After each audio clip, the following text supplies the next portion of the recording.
The first plant I want to speak to you is a blackberry.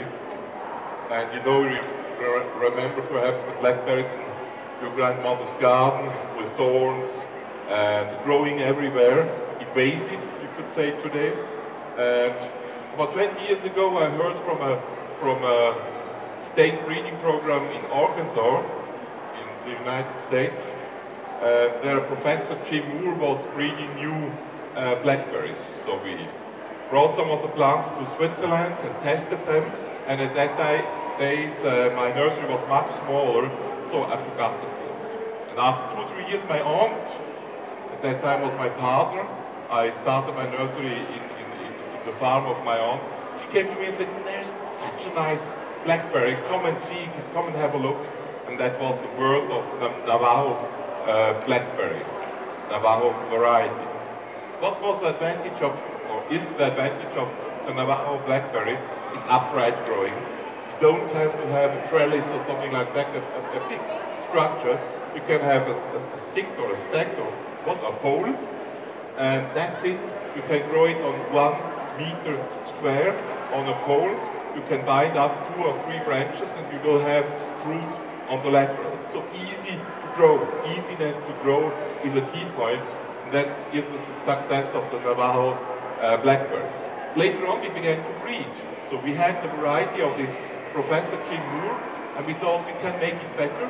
We crossed it with other good eating blackberries, for example with Loch Ness, and had then new varieties, for example Navajo Summerlong and Navajo Big and Early. Big and Early is a variety which has a compact ripening time in July, in the early season, and Summerlong, as the name says, has fruit all the summer long. And very important in the selection process was also to have varieties which are resistant or tolerant to diseases. And the development of the blackberries is going forward. The new blackberries which will come in the next years from different breeders, also one here in UK, are primocane blackberries. So you know the primocane, the autumn-bearing raspberries, which have fruit on the branches of this year. So normal older raspberries, you had the branches, and in the second year you had fruit. And the primocane raspberries you have on the branches of this year, they are cut down in February, March, they are growing, and from August on you have fruit on it. The same we are now breeding into the blackberries. Also the development again at the University of Arkansas again, the successor of this professor was John Clark, and he found a blackberry who had primocane blood in it. So in the 19th century, by hazard, it was a natural crossing between the primocane raspberry and the blackberry. But the primocane habit is recessive, so nobody knew it, nobody saw it, but they found it and they read it out to see this primocane habit.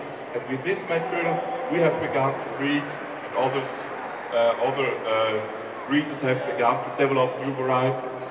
So about 2 years ago, a variety here I think the variety was named Reuben, came from a UK breeder, Hargreaves.